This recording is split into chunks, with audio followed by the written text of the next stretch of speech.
Hello, my name's Dan and this is Cora. Cora?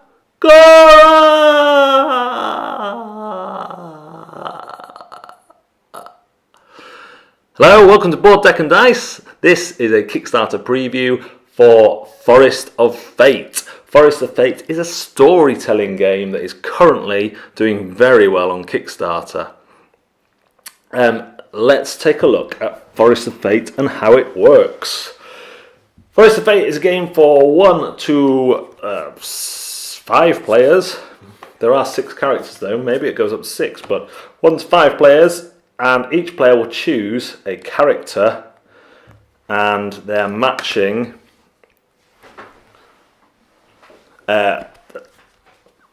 power and health bar. And the way this works is it's just the matching colour. So let's say we have a ranger and a warrior. We find the matching colours and we put them so they are level with 10 on the health, and our warrior can prevent some damage and our ranger can scout ahead. They also have these icons around them. I'll just zoom this one up to the camera so you can see them, because these are fairly important. So style is this star, speed is the kind of spinny vortex, force is the paintball blob, and guile is the eyeball. And you notice that the warrior is good on 2 and great on 2, and that applies to every hero. Every hero is great at 2 and good at 2. So I realise I will have gone a little bit quiet there, but we're learning how to use this microphone. So in Forest of Fate, the setup is you've just finished your quest and you're on your way home. So you'll take a quest card from the quest pile. This is our quest card here. I've turned all these the right way around for some reason, but these will be this way around in the game. The quest card sets you up. I won't read it because I don't want to ruin too much of the actual input for you, the actual content for you, because this is a game that's based on its writing. But it does say gain a random item to start. So you take one of the item cards, and we have got the mysterious herb. So that will go with our characters. An incredibly rare plant, and sometimes on encounters you will be able to bypass them using an item, or they count as victory points towards the end. And what you're trying to do is get through all these encounters back to the finishing post pub. Now, this is an incredibly short and easy game. Normally you would have at least 8 in a 2-player game. Yeah, at least 8 in a 2-player game, 10 in a 3-player game, and so on. And that will determine your difficulty. So I've just set it up just to give you an idea. Each encounter has some flavour text which gives you the situation. It has these round the outside. Now 2 sides are the same numbers, I believe. Oh no, this one's totally different. So on some of them 2 of the sides are the same, but on this one 908, 908, this has got 3 different sides. And this is important because you come in from the direction that you're travelling. So I would look at these icons, and this tells me I can use care, guile, wits or speed in this encounter, and generally you want to choose one that's great. So what we would do is we'd look at our powers here and might say we've both got speed, we've got care, we've got force, so it's either going to be care or speed here. Then we'd read on and see what the situation, kind of what we think it requires. Does it require a brute force in our opinion, or does it require care? I'm going to say this one requires care, so I'll turn to the storybook and I will look up care, paragraph 411. Now in the Kickstarter there is a tier which has this as a nice presented book, or you can download it as a PDF. So it gives me some more text, which again I won't read, I'll just let you discover this for yourself. But the outcome is dependent on how good my skill is. If my skill's fair, good, great, or epic. In this case, my skill is great, so I then go to 226. And there's about 1,000 of these, so there's quite a lot of content here. And I come away from that with no health damage. So the whole party can pass because the one player got through. If the one player fails to do it, then everyone takes damage. or it might resolve where I could take anywhere up to, well, I've seen up to 6 damage, so then I would just move the health down like that. Then we go on to the next card, and we would attempt this card from this direction to this side. Again, there's some differences in the side. Sometimes they're all different, sometimes there's just slight differences depending how much writing there's been for a scenario. Then if we survive that, we would flip this one and come down from this direction, and so on and so forth.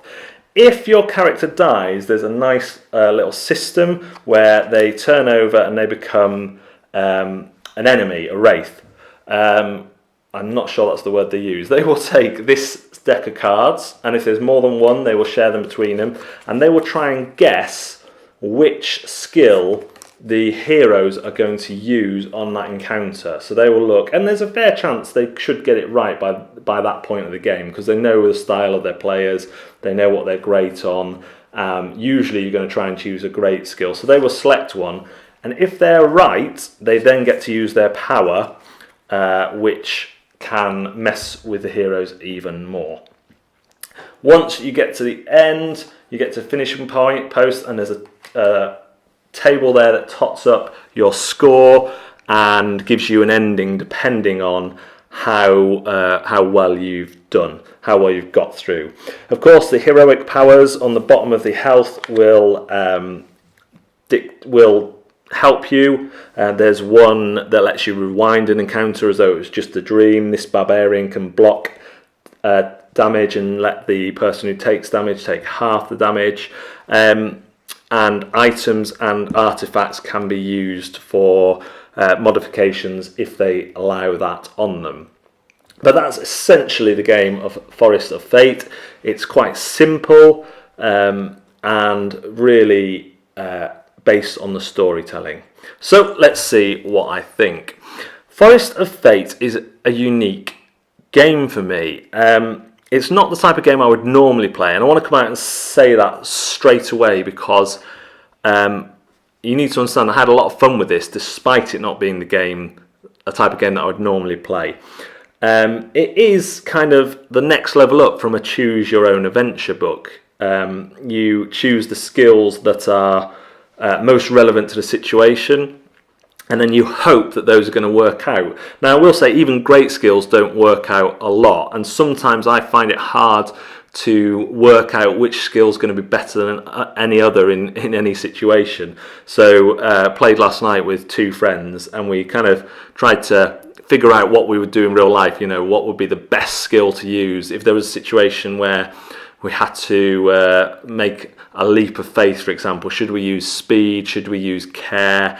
And we chose the one that we thought would be best, and actually the text that we went to just completely turned that around. And so that could be frustrating, but I will say that the writing's good. The writing is, a game like this is going to live or die in its writing, and the writing is good. And we had just a lot of laughs last night, and that was 3 adults. I've played this a lot with my son as well, who's 7, and he absolutely loves it.